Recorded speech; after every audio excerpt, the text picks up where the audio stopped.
دەمباش تەماشەوانên hevpeyvîna arkê dawîn zanyarî û pêşhate derbarê danûstandiyên Kurdî em ê ji mamosta Fêsal Yusuf endamê desteya seroketiya Enekesê bizanin diriya tora civakî WhatsAppê re wê ji qamişlû me re be mamosta Dembaş. Deng başa Belê mamosta. Mamosta bi kurtasî te ji me re behsa dawîn pêşhatel Sûriyê bikiriya. Rewşa siyasî Sûrî îro di çi qonaxê de ye ji me re te şiroveke ser bida çarenivîsa krîza Sûriyê bervekû ve diçe. Krîza Sûrî yani hetanha li ber çava nayê dîtin ti çareseriyek zû jêra ji xwe berê hûn tev zanin yani gihaya kî astê ew tiştê ku xelkê Sûrî tê derbar bin jevketina perê Sûrî wedayê aborî bi ser de koronayî belê tiştê ku îro tê xuyakirin şarek Emerîkî û grûpê bide wava şarekê dikin ku rejîm ber pê bidin careke dî rûniştinekê ya Komîteya Destûrî di dawiya vê mihêdel Cinêv çêkir. Ew jî nizanî hetanha rejîm û ê Tirkiye Rûs û xêrî wa kawê bêrin ku careke dî ew civat herê serî yan na. Ya îro gelkî xirab bi ser xelkê Sûrî de belabûna vîrusa korona û taybetî li herêmê me jî dest pê dike bela dibe xelkê Sûrî hacetî alîkariyekê ne gelek ku fişarek bibe çareseriyek siyasî piştî waya bû 10 sal ji vê şoreşa Sûrî heta yani îro nîvê xelkê Sûrî koçbere. Weda Sûrî de îro xeyrî Emerîkî û êv de wada fişarekê dikin ku ber bi çareserîkê bidin rêgirtin li pêşiya Îranê di vî heremî de û li hember Daişî û ev heremê me ê Kurdî û Rojhilatî Feraçî timam ewa gocî êwa tê de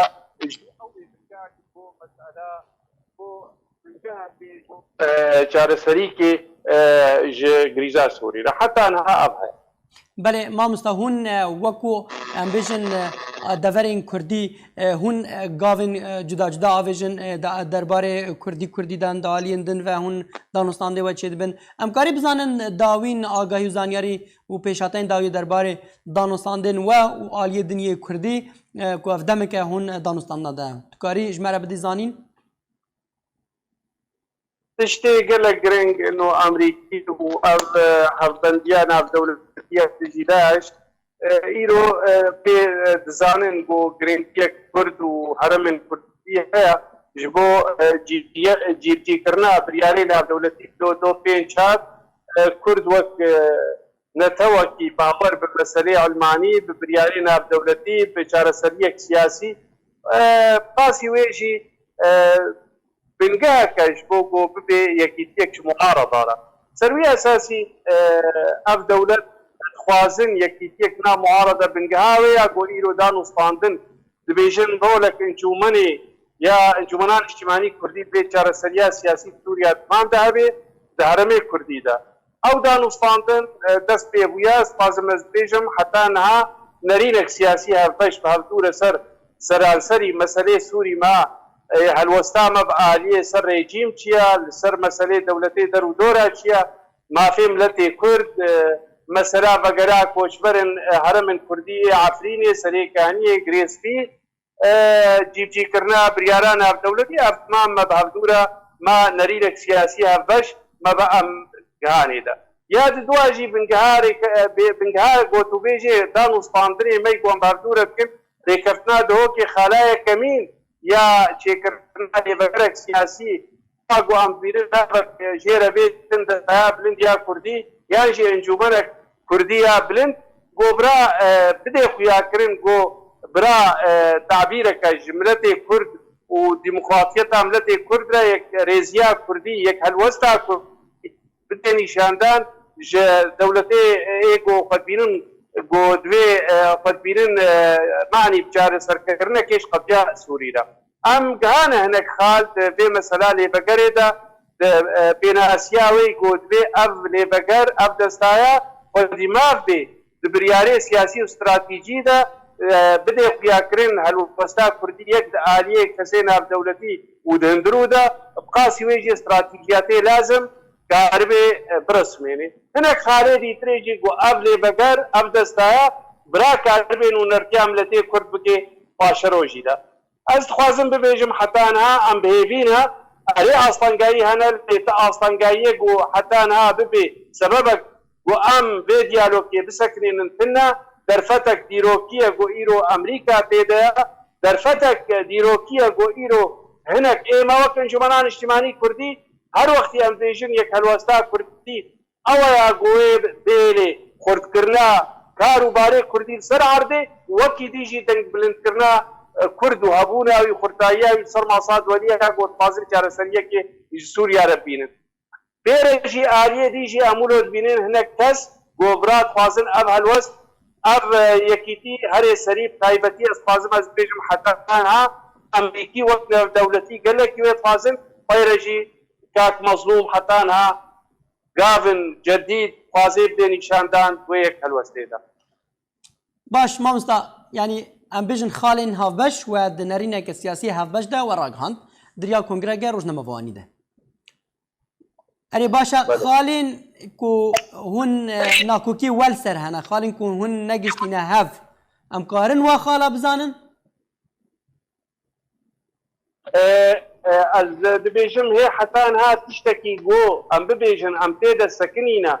وام نقرانا هبدو الجور روزنما جو هاتيه دانين الجور اجندا جو هاتيه دانين ام بيفتشن اري جا نرين نوا كافن لهي دي او نرين جيب ديالوكي امي بقينا هبدو نرينا سياسي هبش ما خلاص كر ايروشي مسألة لي بقري هناك تشت ام وقت مجو ام قهاني دا ايدي تريجي البيشيا منا خال ام بيدتشن لدوبارت كم تخالي قو ببي كلامك البيشيا في ديالوكي حتى نهانينا خالا دويم ياقو ام بيدا هرن شاو تبلي هر بهفدورة ريفابريكا نيف ام بهفدورة خاصي ويجي مسألة لشكري روش وكاري لشكري تمام ام شاو بهفدورة بريفابريكا مامستا ان ريفابريات دافري حتى انها وبحث كريه يعني بتشي ويبا برنجي بجدار بونا هوا ويشرنجي با وريفا بريق النهبة يانجي و جهرتند دوي ريفا بريا هذا يعني اف خالق ناكوكا يانهش نبويا خال اما مثلا ريفا بريد ريكفتنا دوكي دهاتيا او دوي ام اواغو السر اباب ويا عقداوي اجتماعي ام قال لك جهرتنا تيدا تشيبكن جو بيريكفتنا جو ام بهفدورة وك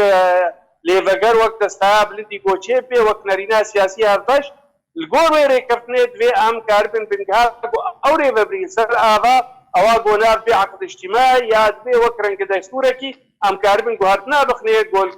نريني ما هرد آلية بين وقو بري هاتية دانين آلية كا ريكفتنا دو كي انجي بريار تيد هاتبو کرتن لجهم خابرية بو ريكفتنا دو كي انكاري بو بقري غيري معكي ايروشي ام دبينن كو او عقد اواغو بنجا كشميري ببديكو بربي بدي بكاتي هرمن كردي تمام غيري كرداج عرب سريان اشوري تمام جي تبلي ببن وامشي وقت آليا وقو هاتيا وكهب نيف ام كاربن بهفدورة تام بين الجاتنا باش ما مستا افري بريها تمن قويها يعني شما هون تبلي فيري فبريه نابن چه تبيني والسر فيري فبريه هنا اما مسألة ريفابرية حتى ايرو جالي كده ام فازن ليفا جرانتي 6 سالة ام دبينين تبيني مال سر عقديانا تبيني مال سر كارو لما درباس بويدا قالك ماي چيبونا قالك تشهن دوي بينا قراندن دوي بچاب بي قرتن او نريني قو ايرو انجمنان اجتماعي كردي وقت پروژيك سياسي الگور نرينا سياسي هفبشي قو مبادورة اريكري او ريفابري سر ويبن جيبه نسر بن كهاك يك آلي بي سياسي ريفابري اقتصادي تمام يعني ده هر چوار بواري في ريفابري ده همي آلين في ريفابري ده تبينين وكو انا كسي هنا ام وك انا كسي ند نافدنا اي دي تري آلية دي تمام بريد نافدنا و ايروشي الآلية ما ام وانا ديالوكي بهفدورة كن ام ايفيد كن گو بگي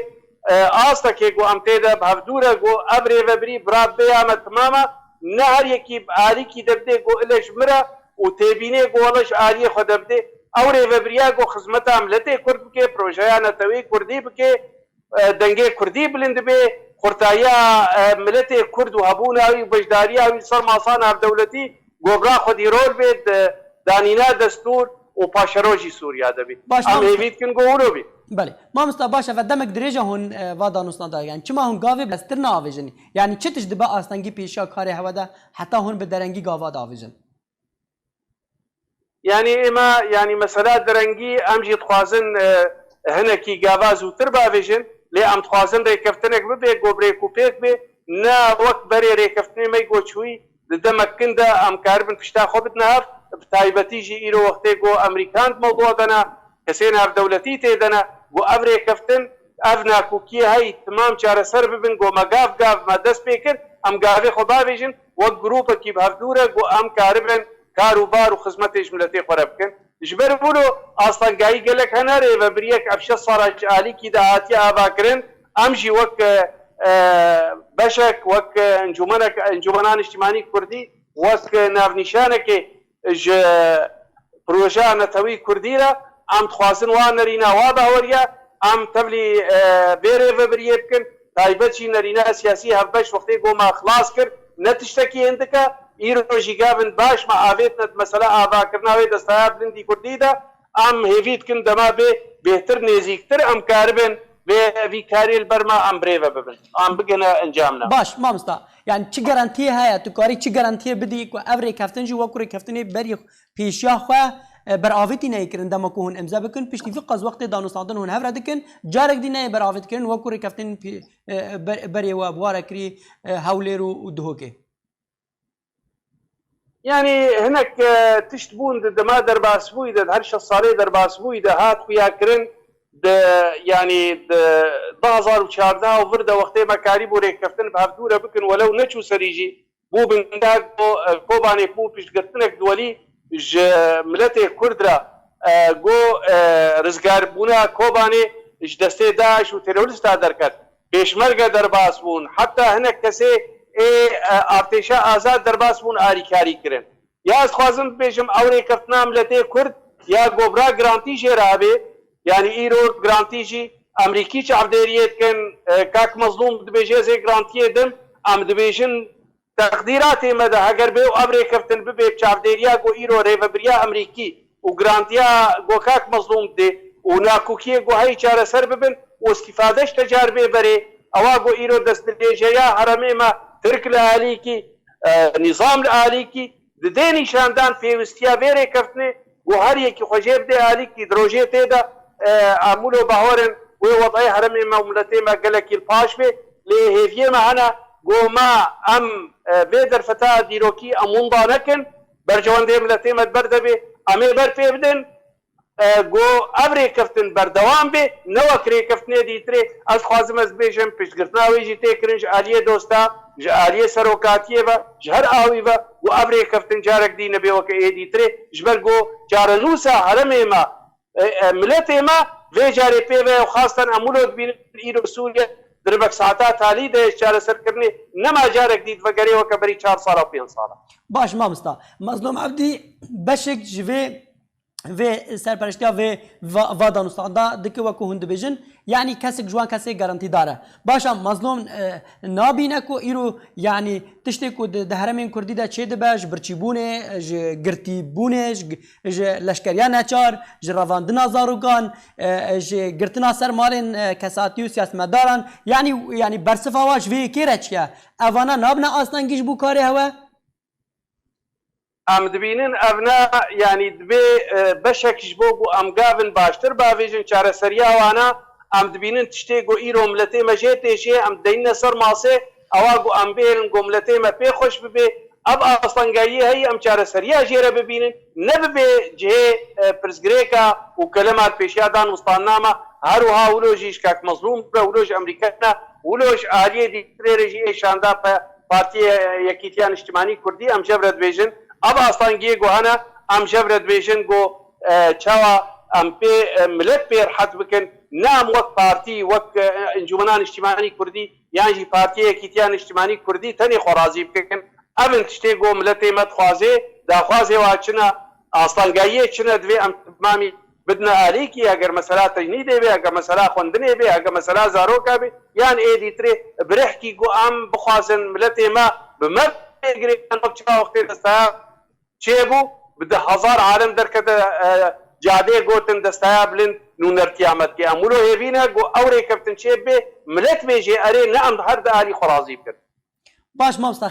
خلق پرسیار دک خلق دبه انا کسی الور دانستاندا دکه الوی آلیجی زاروکتن رواندن سرمال سیاستمداری انا کسی دتی گردن یعنی خلق وا پرسیارا دکن دبه انا کسی دبه شریک دوا کریارن ایرو آلی دکه yani برسفا واچیه رێزگرتن جوا تشتێک و خەلک و ملەت دبێژێ و ئەم دبینن تشتێک ڕاستی دەستێوا دەهایە حتا جارنا هەنێک جوانە وەختی خەبەراژی ژمارە دبێژن ئەم بێژنش بەر گۆچاوێەوە لە تەفگەرا سیاسیە لێ ئەو تشتێک گۆ دبێژن باوەڕ بکەن ئەو ناکوکی هەی ئەم تمامژی بە هەفتورە دەینە سەر ماسێ و ئەم تخوازن دەمەک نێزیک دەژی چارەسەر بێ ئەزۆی تخوازن ببێژم نەمعناوێ ناوەختێک و ئەم دبێژن یعنی وەختێ دبێژن ئیرۆ سەر ماسێنە دبنە شیریک ئەم تخوازن ببنە شیریکێ تشتێ ڕاست گۆملەت بێژێ ئەرێ یا گۆ ئێملەت شتێن ڕازی و ئەو نا ئەم تخوازن برحکی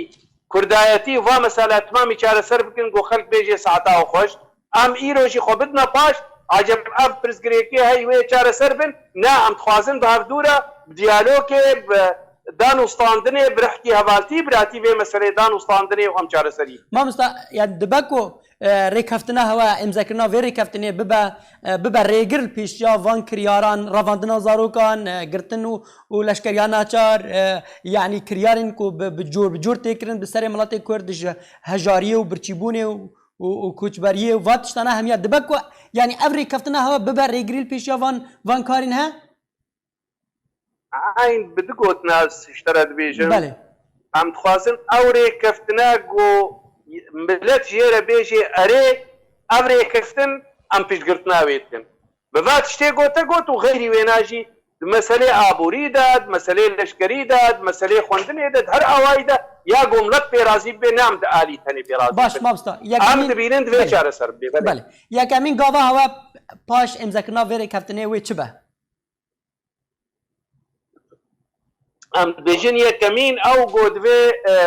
ئەو دەستایە بلندی کوردی یانژی ئەنجومەنا کوردی بلند یانژی لێڤەگەر ڕوونێ دەستکارێ خۆ بکێ بەری هەر تشتی ڕوونێ گۆڤێرێ کەفتنێ جیبجی بکێ بە ئێگۆ بەرێ چاودێریاوێ بکن ئەمریکینە کاک مەزلوم گرانتیاوێ تمام ئەم کار بن دەست پێ بکن ئەم تشتێک گۆنهاوە گۆ ناکوکینە رێکەفتنن گەلک خاڵێ گۆن باردوورە بکن دەست پێ بکێ و جیبجی بکێ و تەبلیبوونە ئەنجومەنێژی هەنگی رێڤەبری نەمادمێنەیە ئالیکی مەسەلەی لەشکەری نەمادمێنەیە ئالیکی چاوا جیبجی بێت تمام ببنەیەک yani ev desteya hay ya ku ava bibe yan desteya bilinda ku berê behs kirî wê bibe lêvegera vê rêveberiyê yan wê bibe cihê rêveberiyê yani cihgirê rêveberiyê يعني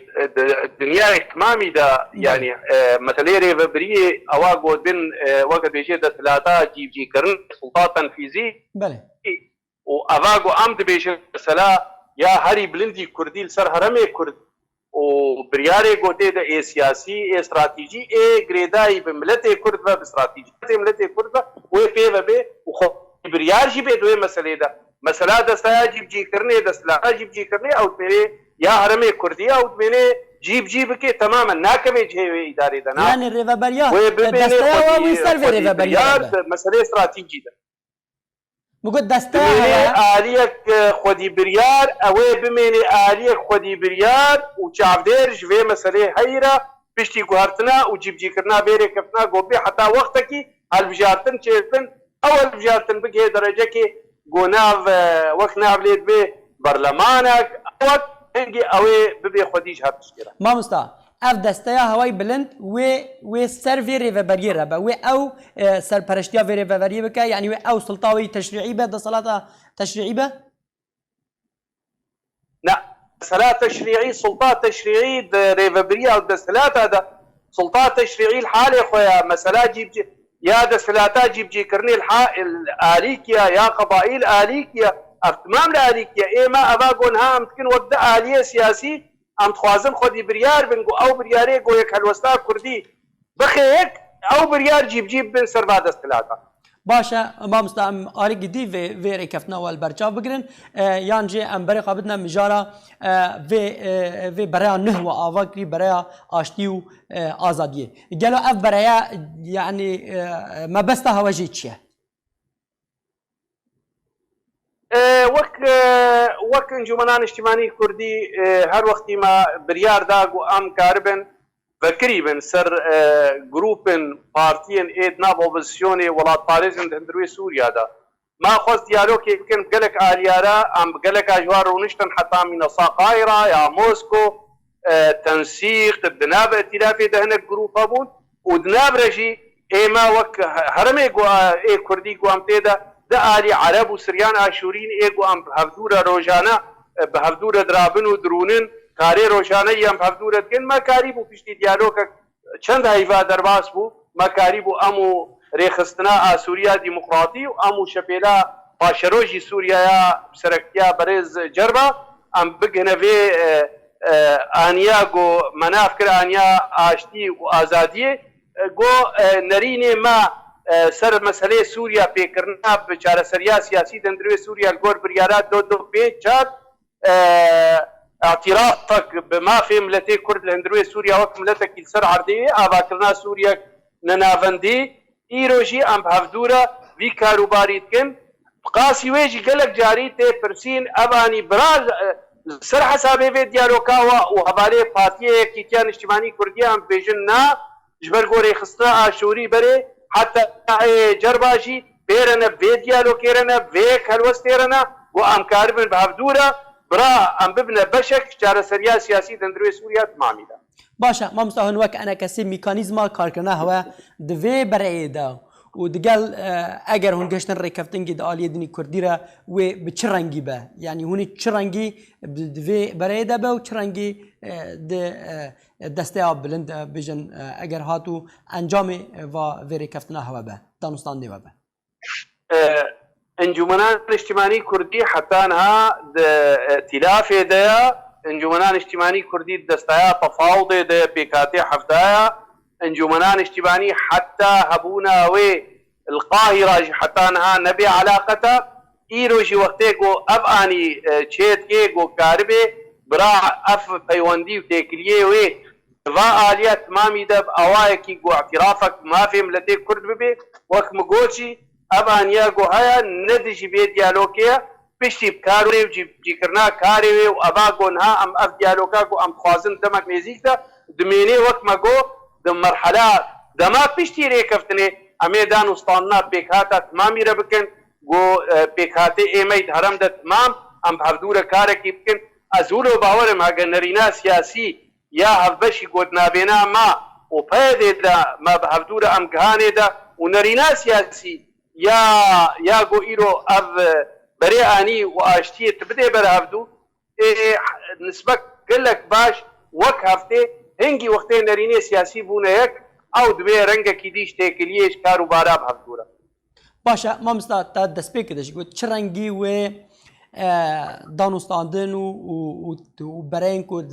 دروشالات انجی هریم آوده تی کرین کارو چالاکین هریم آوده و چرنگی ببه بنگه جبو چاره سریا کریزا سوریه لسر بریا 2254 يعني ما يعني اف هرمي قوام تيدا يعني هاجر ببدي بنجاك شبرقو امريكي دولتا هاري مظن الدنيا دب هرتشتي يرو هبونا والبيدي دبيشن ما ام دبينن اف هرم وخرطايا بيكهاتي و ايروجي ملتي كرد وك ملتكي باور بمساريع علمانيتي وديمقراطيتي وانجمنان اجتماعي كردي وك نابيشانك مسألة بروجيانا توي كردي آلية ديجي السر عردي جرانيك هاي وإيروج روجلاتي فرات عسكري أمريكي تيدا دبيجن حتى شار سريك سياسي نبي أم ناهلن جو مجال هبي جارك دي ريجيم خوا جهي خوشيكي حتى جو شار سريك سياسي آلياتي دي تري اي مسألة فشاري بفي هالوستاغو ايرو امريكي تخازن اوبوزيسيوني تمامي بگين نابدو دنابرا بنگهاوي مسألة كردي فشارا قود بيجي لسر ريجيم وإيبيش قرتي قوافي بن جنيف تنابرة ونيد بينن أف جزاكرنا واي قو دبخن هرو قيصر وغيري قيصر وإيدي تريق هاي حتى كي ورقا سوري تشتكتيد تنما بقاسي ويجي دبيجن أف هرمي قو إيرو أمتيدا قانونا قيصر تبيت سرنمشي وهنا كارو بارو قابات أبيجن قوبرا أف هرم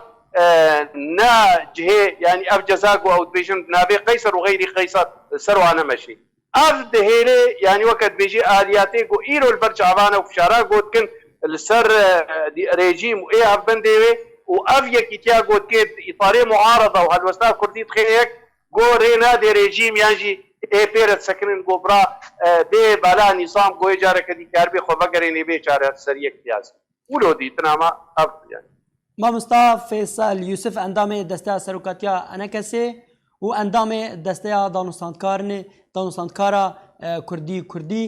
gelek spas ji bo te tu ji qamişlo beşdarî hepevîna arkê bî. Temaşevenê hepevîna arkêm giştin dawiya xeleka xwe her şad û bixtar bî.